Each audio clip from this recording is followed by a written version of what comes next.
Hi guys, welcome back. അപ്പോൾ എല്ലാവർക്കും പുതിയ വീഡിയോയിലേക്ക് സ്വാഗതം. അപ്പോൾ ഇന്ന് നമ്മളുള്ളത് നമ്മുടെ ഒരു RX100 ആണ്.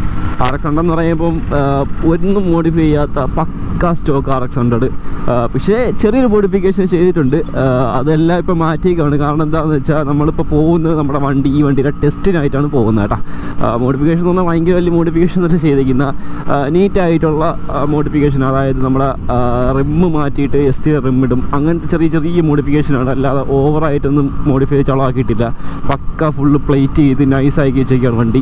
ഈ വണ്ടിയാണ് നമ്മളെ ഇന്നത്തെ പരിപാടി. അപ്പോൾ ഇതിൻ്റെ ടെസ്റ്റും കാര്യങ്ങളൊക്കെ ആയിട്ട് ആണ് ഇന്നത്തെ പരിപാടി പോകുന്നത്. അപ്പോൾ അവിടെ ചെല്ലുമ്പം ടെസ്റ്റിൻ്റെ വീഡിയോ കാര്യങ്ങൾ എടുക്കാൻ പറ്റത്തില്ലെന്ന് എൻ്റെ വിശ്വാസം. കാരണം ഞാൻ ക്യാമറ വെച്ചിരിക്കുന്നത് ഹെൽമെറ്റിലാണ്. അപ്പോൾ ഹെൽമെറ്റിൽ ക്യാമറ വീഡിയോ പിടിച്ചാൽ നിൽക്കാൻ പറ്റത്തില്ല. അപ്പോൾ എന്തായാലും നമുക്ക് നോക്കാം കേട്ടോ. പറ്റുന്നതാണെങ്കിൽ വീഡിയോ ഷൂട്ട് ചെയ്യാം, അല്ലെങ്കിൽ വേറെ പരിപാടിയൊന്നുമില്ല. അവിടെ പോവുക, ടെസ്റ്റ് ചെയ്യുക, തിരിച്ചു വരിക. അതേപോലെ എന്തെങ്കിലും വേറൊരു പ്രോഡക്റ്റ് പരിചയപ്പെടുത്തി തരാം. അപ്പോൾ അതിൻ്റെ വീഡിയോ ഇതിൻ്റെ കൂടെ ചേർക്കുന്നതായിരിക്കും. ജസ്റ്റ് നിങ്ങൾ പോയി കണ്ടിട്ട് വന്നതിന് ശേഷം നമുക്ക് ബാക്കി കാണാം. ഗൈസ്, അപ്പോൾ ഇതാണ് നമ്മുടെ പ്രൊഡക്റ്റ് എന്ന് പറയുന്നത്. ഓട്ടോഫൈയുടെ ഒരു പ്രൊഡക്റ്റാണ് നമ്മുടെ കയ്യിൽ നിന്ന് കിട്ടിയിരിക്കുന്നത്. അപ്പോൾ ഇതിൻ്റെ ഒരു റിവ്യൂ കാര്യങ്ങളൊക്കെയാണ്, ഇൻസ്റ്റാളേഷൻ കാര്യങ്ങളൊക്കെ ഇന്നത്തെ വീഡിയോ എന്ന് പറയുന്നത്. അപ്പം അതിൻ്റെ കൂടെ തന്നെ നമ്മളൊരു വണ്ടി ടെസ്റ്റ് ചെയ്യാൻ കൊണ്ടുപോകണം. എന്തായാലും നമുക്ക് ഈ പ്രൊഡക്റ്റ് ഒന്ന് ഓപ്പൺ ചെയ്ത് നോക്കാം. ഓക്കെ, അപ്പോൾ ഓപ്പൺ ചെയ്യുമ്പോൾ ആദ്യം തന്നെ നമുക്ക് കാണുന്നത്, നമുക്ക് ഓട്ടോഫൈയിൽ ചെറിയൊരു കാർഡാണ് കാണുന്നത്. അതേപോലെ ഇതിപ്പോൾ ഓൾറെഡി ഓപ്പൺ ചെയ്ത് നോക്കിക്കൊണ്ട് തന്നെ എല്ലാം അലങ്കോലായി കിടക്കുവാണ് സംഭവം. അപ്പം തുറക്കുമ്പോൾ തന്നെ ആദ്യം കാണുന്നത് നമുക്കൊരു ക്ലാമ്പാണ്. അപ്പോൾ ഈ ക്ലാമ്പ് എന്ന് പറയുന്നത് ഇങ്ങനെ വെക്കാനുള്ളൊരു ക്ലാമ്പാണ് കേട്ടോ. ഇങ്ങനെയാണ് സംഭവം ക്ലാമ്പ് വരുന്നത്. അതിൻ്റെ അകത്തായിട്ട് നമുക്ക് വേറൊരു സംഭവം വെക്കണം, എങ്കിലേ ടൈറ്റായിട്ട് ഇരിക്കത്തുള്ളൂ. ഈ ഒരു പ്രൊഡക്റ്റ് എന്ന് പറയുന്ന സാധനം, ഈ ഒരു ചെറിയൊരു ബുഷ് പോൽ സംഭവം, ഇത് വെച്ചാൽ മാത്രമേ നമുക്കിതാ ഇങ്ങനെ വെച്ചാൽ മാത്രമേ നമുക്ക് ടൈറ്റായിട്ട് ഇരിക്കുകയുള്ളൂ കേട്ടോ. അപ്പം അതാണ് അടുത്ത പ്രൊഡക്ട്സ് എന്ന് പറയുന്നത്. ഇനിയാണ് നമ്മുടെ മെയിൻ ഐറ്റം, നമ്മുടെ മൊബൈൽ ഹോൾഡർ. ഇത് അത്യാവശ്യം നല്ല വിഡ്ത്തിലൊക്കെ ഓപ്പൺ ചെയ്യാൻ പറ്റും. ഇവിടെ ഈ സൈഡോട്ട് 100 mm, ഈ സൈഡിൽ 55 mm, ആ ഒരു റേഞ്ചിൽ ഓപ്പൺ ചെയ്യാൻ പറ്റുന്നതാണ് കേട്ടോ. അതായത് നമ്മുടെ അത്യാവശ്യം വലിയ ഫോണൊക്കെ, എൻ്റെ അത്യാവശ്യം ഒരു വലിയ ഫോണാണ്, സൈസ് കൂടിയ ഫോണാണ്, കവറും കാര്യങ്ങളും ഇട്ടേക്കുന്നതുകൊണ്ട് തന്നെ. അപ്പോൾ ഇതൊക്കെ ഈസി ആയിട്ട് ഇതിനകത്ത് വെക്കാൻ പറ്റും. അപ്പോൾ ഇതെല്ലാം വെച്ച് ഞാൻ കാണിച്ചു തരാം. ആദ്യം നമുക്ക് എന്തായാലും ഇത് ഫിക്സ് ചെയ്യാൻ കേട്ടോ. അപ്പോൾ അതിൻ്റെ കൂടെ തന്നെ ഒരു അലങ്കി കിട്ടുന്നുണ്ട്, രണ്ട് സ്ക്രൂവും കാര്യങ്ങളൊക്കെ കിട്ടുന്നുണ്ട്. അതെല്ലാം ഇതിനകത്ത് ആവശ്യമുള്ളതാണ്. അപ്പോൾ എന്തായാലും നമുക്ക് ഓരോന്നായിട്ട് ഫിക്സ് ചെയ്ത് തുടങ്ങാം കേട്ടോ. അപ്പം അതിനായിട്ട് ആദ്യം നമുക്ക് വേണ്ടതെന്ന് വെച്ചാൽ ഈ ഒരു സംഭവം ഇതിനകത്ത് ഫിക്സ് ചെയ്യണം. അതാണ് മെയിൻ പരിപാടി ആദ്യത്തെ. അപ്പോൾ അതിനായിട്ട് ഒന്നെങ്കിൽ ആദ്യമേ ഇതിനകത്ത് ഇങ്ങനെ വെച്ച് കൊടുക്കുക. വെച്ച് കൊടുത്തതിന് ശേഷം ഇങ്ങനെ ഒന്ന് പിടിച്ച് ടൈറ്റ് ചെയ്യാം നമുക്ക്. ഇത് കണ്ട, ഇങ്ങനെ പിടിക്കുന്ന സമയത്ത് നല്ല ടൈറ്റായിട്ട് ഇരുന്നോളും കേട്ടോ. അപ്പോൾ പിന്നെ നമുക്ക് ഇവിടെ ഒരു സ്ക്രൂ ഇടാനുള്ള പ്രൊവിഷൻ കൊടുത്തിട്ടുണ്ട്. അപ്പോൾ അതിനകത്ത് സ്ക്രൂ ഇട്ട് നമുക്കൊന്ന് ടൈറ്റ് ചെയ്തിട്ടുണ്ട്. അലങ്കി സ്ക്രൂ ആണ് കേട്ടോ. അപ്പോൾ അതിട്ട് നമുക്കൊന്ന് ടൈറ്റ് ചെയ്യാം. അപ്പോൾ അതിനായിട്ട് നമുക്ക് ആദ്യം നമ്മുടെ സ്ക്രൂ എടുക്കാം. അതേപോലെ നമുക്ക് അലങ്കി അവിടെ ഇരിപ്പുണ്ട്. അപ്പം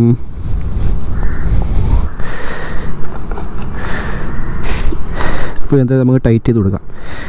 പിന്നെ ഇവർക്ക് തന്നെ ചാർജർ ഉള്ളതും അവൈലബിൾ ആണ്, ചാർജർ ഇല്ലാത്തതും അവൈലബിൾ ആണ്. എനിക്കിപ്പോൾ കിട്ടിയത് ചാർജർ ഇല്ലാത്തതാണ്. പക്ഷേ എൻ്റെ ഒരു ചാർജർ ഉള്ള മൊബൈലോട്ടാണ് ഇരിപ്പുണ്ട് കേട്ടോ. അപ്പോൾ അതുകൊണ്ട് എനിക്ക് അതായിരിക്കും യൂസ് വരുന്നത്. അപ്പോൾ ഇതിന് ഏതെങ്കിലും ഫ്രണ്ട്സിനും ആർക്കെങ്കിലും കൊടുക്കാനുള്ള പ്ലാനിലാണ് ഞാനത് വെച്ചേക്കുന്നത്. അപ്പോൾ എന്തായാലും നമുക്ക് അതൊക്കെ പിന്നത്തെ കാര്യം. നമുക്കിത് നൈസായിട്ട് അങ്ങ് ടൈറ്റ് ചെയ്യാം. ഇതിനകത്ത് അലങ്കി ഉള്ളതുകൊണ്ട് തന്നെ നമുക്ക് വേറെ എങ്ങും പോകേണ്ട ആവശ്യമൊന്നുമില്ല. ഈ അലങ്കി വെച്ച് അങ്ങ് ടൈറ്റ് ചെയ്ത് കൊടുത്താൽ മതി. ഈസി ഇൻസ്റ്റാളേഷനാണ്. ഇപ്പോൾ നമ്മളിതാ ഈ ഒരു ഭാഗം ടൈറ്റ് കഴിഞ്ഞു. ഇതിന് അനങ്ങത്തൊന്നുമില്ല കേട്ടോ, ഓക്കെ ആയിട്ടിരുന്നോളും. ഇപ്പോൾ എൻ്റെ ഇതിപ്പോൾ അത്യാവശ്യം നല്ലൊരു സ്പേസ് ഈ ഭാഗത്തായിട്ട് പോയിട്ടുണ്ട്. അപ്പോൾ ഇനി നമുക്ക് വെക്കാനുള്ളതാണ് നമ്മുടെ മെയിൻ മൊബൈൽ ഹോൾഡർ എന്ന് പറയുന്നത്. അതും വെക്കുന്നത് നമ്മളിപ്പോൾ വെച്ച കണക്ക് തന്നെയാണ്. ഇവിടെ ഒരു പ്രൊവിഷൻ കൊടുത്തിട്ടുണ്ട്, ഒരു സ്ക്രൂ ഇടാനുള്ള. അപ്പോൾ ഇതിനകത്ത് സ്ക്രൂ ഇടുക. സ്ക്രൂ ഇട്ടതിന് ശേഷം ജസ്റ്റ് ഈ ഹോളിലോട്ട് കയറ്റി ഒന്ന് ടൈറ്റ് ചെയ്ത് കൊടുക്കുക. അത്രയേ ഉള്ളൂ ഇൻസ്റ്റാളേഷൻ എന്ന് പറയുന്ന. അപ്പോൾ നമ്മൾ മൊബൈൽ ഹോൾഡറും കാര്യങ്ങളൊക്കെ ഫിക്സ് ആക്കിയിട്ടുണ്ട്, നല്ല സ്ട്രോങ് ആയിട്ട് ഇരിപ്പുണ്ട്. അപ്പോൾ പിന്നെ ഇതിൻ്റെ വേറൊരു അഡ്വാൻറ്റേജ് എന്താണെന്ന് വെച്ചാൽ ഇത് ഫുള്ള് മെറ്റലായിട്ട് തന്നെ ഇതിനകത്ത് നല്ല ഡ്യൂറബിലിറ്റിയാണ്. പെട്ടെന്ന് പൊട്ടിപ്പോൾ ഒടിഞ്ഞു അങ്ങനെയൊന്നുമില്ല, നല്ല സ്ട്രോങ് ആണ് കേട്ടോ സംഭവം. പ്ലാസ്റ്റിക് അല്ലാത്തതുകൊണ്ട് തന്നെ നല്ല അത്യാവശ്യം നല്ല ക്വാളിറ്റിയും നല്ല വെയിറ്റും നല്ല സ്ട്രോങ് ആണ് സംഭവം. ഈസി ആയിട്ട് കുറേ നാൾ ഇരുന്നോളൂ, ഒരു കുഴപ്പമില്ല. അപ്പോൾ ഇതെന്തായാലും നമുക്ക് ടൈറ്റ് ചെയ്ത് വയ്ക്കാം. അത്യാവശ്യം നല്ല ഇതിക്ക് ഇങ്ങനെ ടൈറ്റ് ഇറക്കിയും വയ്ക്കാം, നല്ലൊരു എക്സ്പാൻഡ് ചെയ്യാനും പറ്റും. ഞാൻ കാണിച്ചു തരാം. ഞാൻ ഇത് ഊരിയെടുത്ത് നല്ലൊരു എക്സ്പാൻഡ് ചെയ്ത് നോക്കിയെടുത്ത് ഏകദേശം ഇത്ര 100 mm നീളത്തിനൊക്കെ ഇത്രയും നീളത്തിന് ഇത് എക്സ്പാൻഡ് ആയൊക്കെ വരും. അപ്പോൾ അതൊക്കെയാണ് ഇതിൻ്റെ അഡ്വാൻറ്റേജ് എന്ന് പറയുന്നത്. അപ്പോൾ അതേപോലെ നമ്മളെ ഫോൺ വെക്കുമ്പം നല്ല ടൈറ്റായിട്ടിരിക്കാനും സ്ക്രാച്ച് ആവാതിരിക്കാനും വേണ്ടി നമുക്ക് ചെറിയൊരു എന്താ പറയുന്നത്, ഒരു റബ്ബർ ബീഡിങ് പോലത്തെ ഒരു സംഭവം തന്നിട്ടുണ്ട്.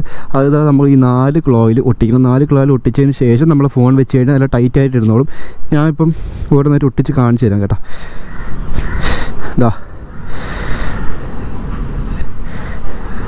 ഇവിടെ ഒരെണ്ണം ഒട്ടിച്ചു. പിന്നെ ഈ 4 ക്ലോയിലും നമ്മുടെ ആ ഒരു റബ്ബറിൻ്റെ ബീഡിങ്ങും അല്ലെങ്കിൽ ആ ഒരു ടൈറ്റ് ആവുന്ന സംഭവം ഒട്ടിച്ചിട്ടുണ്ട് കേട്ടോ. അപ്പോൾ ഇനി നമുക്ക് എന്തായാലും നമുക്കിതാ ഫോൺ ഇതിനകത്ത് ഇറക്കി വെച്ച് കൊടുക്കാം. അത്യാവശ്യം നല്ല രീതിയിൽ എക്സ്പാൻഡ് ആവും. എക്സ്പാൻഡ് ആയിട്ട് നമുക്ക് ഫോണൊക്കെ ഈസി ആയിട്ട് ടൈറ്റ് ചെയ്യാൻ പറ്റും. നൈസാണ്. അപ്പം ഇതിനകത്ത് കയറി ഇരുന്നുള്ള വ്യൂ ഒന്ന് കാണിച്ചു തരാം. ഇതിപ്പോൾ നിങ്ങളെ ഇഷ്ടത്തിനനുസരിച്ച് നിങ്ങൾക്ക് സെറ്റ് ചെയ്യാവുന്നതാണ്. ഇപ്പോൾ ഞാൻ പറയുന്നതെന്ന് വെച്ചാൽ ഏറ്റവും നൈസായിട്ട് സെറ്റ് ചെയ്യാൻ പറ്റുന്നത് ഒന്നെങ്കിൽ ഈ സെൻറ്റർ ഭാഗത്തായിരിക്കും. അപ്പം നമ്മളെ നേരെ സ്ട്രൈറ്റ് ഭാഗത്തായിട്ട് ഇങ്ങനെ വെച്ച് ഇങ്ങനെ നമുക്ക് ഓട്ടിക്കാൻ പറ്റും കേട്ടോ. പിന്നെ ഇതിനകത്ത് നമുക്ക് അഡ്ജസ്റ്റ് ചെയ്യാനുള്ള, അതായത് 360 റൊട്ടേറ്റ് ചെയ്യാനുള്ള ഓപ്ഷൻ കാര്യങ്ങളൊന്നും വരുന്നില്ല. പക്ഷേ നമുക്ക് ഈ സ്ക്രൂ ഒന്ന് ലൂസായി കഴിഞ്ഞാൽ നമുക്ക് റൊട്ടേറ്റ് ചെയ്ത് നൈസായിട്ട് ഇങ്ങനെയൊക്കെ വെക്കാൻ പറ്റും കേട്ടോ. അപ്പോൾ ഇതാണ് ഇതിൻ്റെ ഓവറോൾ ലുക്ക് എന്നൊക്കെ പറയുന്നത്. ഭയങ്കര ഈസി ഇൻസ്റ്റാളേഷനാണ്. ആർക്ക് വേണമെങ്കിലും വെക്കുക, ഒരു കുഴപ്പമില്ല. അപ്പോൾ ഇതിൻ്റെ ഡീറ്റെയിൽസും കാര്യങ്ങളൊക്കെ എന്തായാലും താഴെ കൊടുക്കാൻ ആവശ്യമുള്ള രജിസ്റ്റർ ചെക്കൗട്ട് ചെയ്ത് നോക്കുക. അപ്പോൾ എന്തായാലും നമുക്ക് നേരെ വീഡിയോയിലോട്ട് പോകാം. അപ്പോൾ അതാണ് നമ്മുടെ പ്രൊഡക്റ്റ് എന്ന് പറയുന്ന. ആർക്കെങ്കിലും ആവശ്യമുണ്ട് ഹിസ്റ്ററി വാങ്ങിക്കുക. നൈസ് പ്രൊഡക്റ്റാണ്. അതേപോലെ അതിൻ്റെ ലിങ്ക് കാര്യങ്ങളൊക്കെ താഴെ കൊടുത്തിട്ടുണ്ട് കേട്ടോ. ഈ വണ്ടി നിങ്ങൾക്ക് കുറച്ച് പേർക്കെങ്കിലും അറിയാമെന്ന് എനിക്ക് തോന്നുന്നു. കാരണം ഈ വണ്ടിയുടെ വീഡിയോ ഞാൻ ഫസ്റ്റ് ചാനൽ തുടങ്ങിയ സമയത്ത് തന്നെ ചെയ്തിട്ടുണ്ടായിരുന്നു. RX100ൻ്റെ ഒരു എന്താ പറയുന്ന ഒരു ഓണർഷിപ്പ് റിവ്യൂ ആയിട്ടോ അങ്ങനെ എന്തോ ഒരു റിവ്യൂ ആയിട്ട് ഞാൻ ചെയ്തിട്ടുണ്ടായിരുന്നു. അപ്പോൾ അതാണ് ഈ വണ്ടി കേട്ടോ. അപ്പോൾ അന്നും ആയാലും ഇന്നായാലും വണ്ടി ഒരു കണക്കിന് ഇരിക്കുകയാണ്. പക്ക മെയിൻറ്റെയിൻ ചെയ്ത് കൊണ്ടുപോകുന്ന വണ്ടിയാണ്. വേറെ കുഴപ്പമൊന്നുമില്ല, ഓക്കെയാണ്. പിന്നെ RX100 എന്ന് പറയുന്നത് എല്ലാവർക്കും അറിയാം, 2 സ്ട്രോക്ക് വണ്ടിയാണ്. വികാരമാണ് RX100 എന്ന് പറയുന്നത്, ഒരു രക്ഷയില്ല. ഈ വണ്ടി പോർട്ടും കാര്യങ്ങളും ചെയ്യാത്തതുകൊണ്ട് തന്നെ നമുക്ക് വണ്ടി RX100 എങ്ങനെയാണ് ഒറിജിനൽ പവർ, ആ പവർ തന്നെയായിട്ട് നടക്കുന്നത്. അതുമല്ല എഞ്ചിനൊക്കെ എന്ന് പറഞ്ഞാൽ നല്ല കണ്ടീഷനാണ്, ഒരു കുഴപ്പമില്ല, നല്ല റെസ്പോൺസും കാര്യങ്ങളൊക്കെയാണ്. എനിക്ക് തോന്നുന്നു ഈ വണ്ടി 91 92 ആണെന്ന് തോന്നുന്നു. എനിക്ക് കറക്റ്റ് അറിയാൻ വയ്യ ഇതിൻ്റെ ഇയർ ഓഫ് മാനുഫാക്ചറും അല്ലെങ്കിൽ അതിൻ്റെ പ്രൊഡക്ഷൻ എനിക്ക് അറിയാൻ വയ്യ കറക്റ്റ്. ഫസ്റ്റ് ഇറങ്ങിയ 100 ആണെന്നറിയാം. അതിനുശേഷമാണ് 135 ഇറങ്ങിയ. അതിനുശേഷമാണ് RX ഇറങ്ങിയത്. Z ഇറങ്ങിയതിന് ശേഷമാണെന്ന് തോന്നുന്നു 5 സ്പീഡ് 135 ഇറങ്ങിയത്. അങ്ങനെ എന്തൊക്കെയോ കുറേ കാര്യങ്ങൾ പറയാൻ കേട്ടോ നമ്മളെ വണ്ടി 2 സ്ട്രോക്കിനെ കുറിച്ച്. ഞാൻ അതൊക്കെ ഡീറ്റെയിൽ ആയിട്ട് എനിക്ക് തോന്നുന്നു ഞാൻ ഫസ്റ്റത്തെ ആ വീഡിയോയിൽ പറഞ്ഞിട്ടുണ്ട്. അപ്പോൾ അതൊന്ന് കറക്റ്റ് ഓർമ്മ കിട്ടാത്തതുകൊണ്ടുള്ള പ്രശ്നമാണ് കേട്ടോ. അപ്പോൾ എന്തായാലും നമുക്ക് നേരെ അങ്ങോട്ട് പോകാം. ഇത് എവിടെയാണെന്ന് വെച്ചാൽ നമ്മുടെ ശിവഗിരി മഠത്തിൻ്റെ അടുത്തങ്ങോട്ടാണ് ഇതിൻ്റെ ടെസ്റ്റും കാര്യങ്ങളൊക്കെ ചെയ്യുന്നത്. അപ്പോൾ അങ്ങോട്ട് പോകാനുള്ള പ്ലാനാണ്. അപ്പോൾ എന്തായാലും അങ്ങോട്ട് പോവാം. ഓക്കെ ഗായ്സ്, ഇപ്പോൾ നമ്മളിതാ വണ്ടി കൊണ്ട് എത്താറായിട്ടുണ്ട്. ഞാൻ നൈസായിട്ട് ക്യാമറ ഒന്ന് ഊരി വയ്ക്കുകയാണ്. എന്തായാലും അങ്ങോട്ട് ചെന്ന് കയറി പെറ്റി വാങ്ങിക്കട്ടെന്ന് വിചാരിച്ച് ഊരി വയ്ക്കുകയാണ് കേട്ടോ. ഓക്കെ, അപ്പോൾ ഇത് കഴിഞ്ഞിട്ട് കാണാം.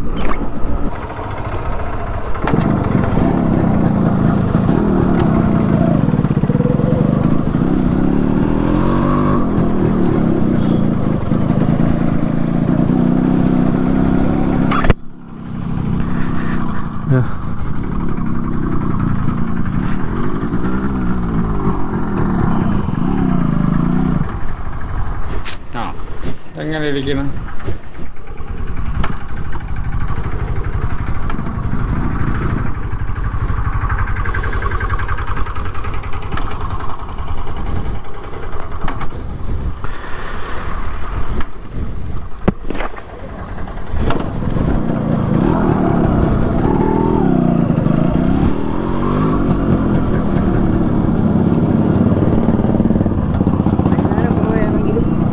മണ്ണിലോട്ടിലായാലും ഏതായാലും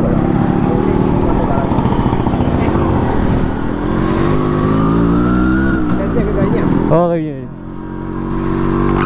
പഴയ വണ്ടി തന്നെ 91 മോഡല്. പഴയതെടുത്തപ്പോ എത്ര രൂപയായി? ഇത് എൻ്റെ അല്ല, എൻ്റെ ഒരു വേറെ റിലേറ്റീവിൻ്റെ വണ്ടിയാണ്. എത്ര ആയെന്ന് എനിക്കറിയാം. 10-30 രൂപ ആയി തോന്നുന്നു. അത് പുള്ളിയുടെ കയ്യിൽ വന്നിട്ട് ഏകദേശം ഒരു 10 വർഷം ആവാറായി. 10 വർഷം അടുപ്പിച്ചാണ് പുള്ളിയുടെ കയ്യിൽ ഇപ്പൊ ഇരിക്കുകയാണ് ഈ വണ്ടി. അപ്പൊ പുള്ളി അന്ന് ഇങ്ങനെ തന്നെ വെച്ചേക്ക് തന്നെ. നീ കൊടുക്കുന്നില്ല.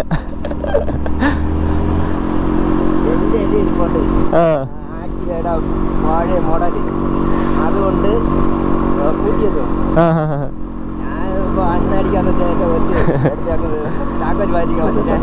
ഓണക്കാലമായിട്ട് അതുകൊണ്ട് ചക്കൽ മാറ്റിക്കൊണ്ട് പിന്നെ എണ്ണ അടിക്കാനും പറ്റില്ല. വെട്ടിച്ച് ഒരു ചെറുത് കെട്ടിട്ട് വെക്കും.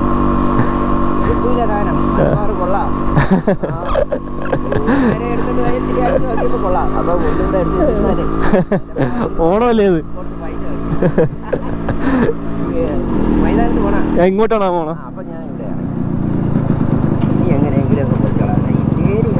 ഓ ശരിയാ.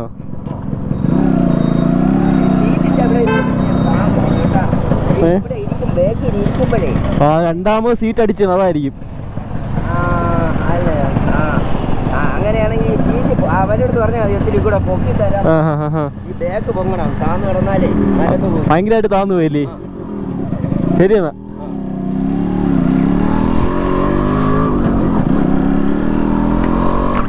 എൻ്റെ പൊന്നോ ഇപ്പോൾ ടെസ്റ്റ് എങ്ങനെയൊക്കെ തട്ടി മുട്ടി വീണ് കേട്ടാ. കാരണമെന്ന് വെച്ചാൽ ടെസ്റ്റ് ഒരു പ്രാവശ്യം RT വന്നിട്ടും കറങ്ങിയിട്ട് പോയി. അപ്പം നമ്മുടെ ഏജൻറ്റ് പുള്ളിക്കാരൻ വന്നില്ലായിരുന്നു. അങ്ങനെ ഒരു മണിക്കൂർ പോസ്റ്റായിരുന്നു അവിടെ. പോസ്റ്റ് അടിച്ച് നിന്ന് പിന്നെ RT രണ്ടാമത് പിന്നെ വന്നതിന് ശേഷം വണ്ടിയെല്ലാം ഫുള്ള് ചെക്ക് ചെയ്ത് കുഴപ്പമൊന്നുമില്ല. അവസാന നിമിഷം നമ്മുടെ ബ്രേക്ക് ലൈറ്റ് ഒന്ന് പിടിക്കാൻ പറഞ്ഞു കേട്ടാ. അപ്പോൾ ഫ്രണ്ട് പിടിച്ചപ്പോൾ കത്തി, ബാക്ക് പിടിച്ചപ്പോൾ കത്തുന്നില്ല, പെട്ട്. അങ്ങനെ ബ്രേക്ക് ലൈറ്റ് കത്തുന്നില്ലെന്നും പറഞ്ഞ് അവർ എഴുതിയിട്ട് പോയി. ഭാഗ്യത്തിന് അടുത്ത് ചെയ്തൊരു പുള്ളിക്കാരൻ നമ്മുടെ ബാക്കിലത്തെ ബ്രേക്ക് സ്വിച്ചിൻ്റെ ആ സ്പ്രിങ് ഇളവി കിടക്കുന്നതായിട്ട് കണ്ട് കേട്ടോ. അപ്പോൾ അതുകൊണ്ട് അപ്പം തന്നെ പിടിച്ചിട്ട് രണ്ടാമത് RT പിന്നെ വിളിച്ചുകൊണ്ടൊന്ന് കാണിച്ചാണ് ടെസ്റ്റ് പാസ്സാക്കി എടുത്തത്. അല്ലാതെ വേറെ കുഴപ്പമൊന്നുമില്ല. ആ ബ്രേക്ക് ലൈറ്റ് കത്താത്തതിൻ്റെ ഒരു ഇഷ്യൂ അവരാദ്യം പറഞ്ഞായിരുന്നു. ഭാഗ്യത്തിന് അത് രണ്ടാമത് കത്തി, അല്ലെങ്കിൽ പിന്നെ ഇതിൻ്റെ ബാക്കിൽ നടക്കേണ്ടി വന്നില്ല. ഇതിപ്പോൾ എന്തായാലും പാസ്സായിട്ടുണ്ട്. അപ്പം വേറെ പ്രത്യേകിച്ച് പരിപാടിയൊന്നുമില്ല. ഇന്നൊരു ചെറിയൊരു ഡെയിലി ഒബ്സർവേഷൻ പോലത്തെ വീഡിയോ എടുക്കാനുള്ള സ്കീമിലാണ് കേട്ടോ ഇന്ന് ഇറങ്ങിയത്. അപ്പം അതെന്തായാലും നടന്ന്. പിന്നെ അതേപോലെ നമ്മൾ പ്രോഡക്റ്റൊക്കെ ആർക്കെങ്കിലും വാങ്ങിക്കുന്ന ലിസ്റ്റ് ഒന്ന് കോൺടാക്ട് ചെയ്താൽ ഈ താഴെ കൊടുത്തേക്കുന്ന ലിങ്ക് കാര്യങ്ങളൊക്കെ ക്ലിക്ക് ചെയ്ത് നിങ്ങൾക്ക് ഡയറക്റ്റായിട്ട് ആമസോണിൽ നിന്ന് വാങ്ങിക്കാൻ പറ്റും കേട്ടോ. അപ്പോൾ ഇത്രയും തന്നെയുള്ളായിരുന്നു വീഡിയോ. പ്രത്യേകിച്ച് വലിയ കണ്ടൻറ്റൊന്നുമില്ല. എന്താ പറയുക, ചെറിയൊരു ടെസ്റ്റ് ചെയ്യാൻ പോകുന്ന വീഡിയോ. ടെസ്റ്റ് ചെയ്യുന്നതാണെങ്കിൽ കാണിക്കാനും പറ്റിയിട്ടില്ല. അപ്പം വീഡിയോ എന്താണ് അവസ്ഥയെന്ന് ചോദിച്ചാൽ ഒരു ചെറിയൊരു വീഡിയോ എന്നേ പറയാനുള്ളൂ. അപ്പോൾ വീഡിയോ ഇഷ്ടപ്പെട്ട എല്ലാവരും ലൈക്ക് ചെയ്യുക, ഷെയർ ചെയ്യുക. അപ്പോൾ ഇനി ഇതുപോലെ നല്ല നല്ല വീഡിയോസൊക്കെ വരുന്നതായിരിക്കും. അതുവരെയ്ക്കും എല്ലാവർക്കും ഗുഡ് ബൈ.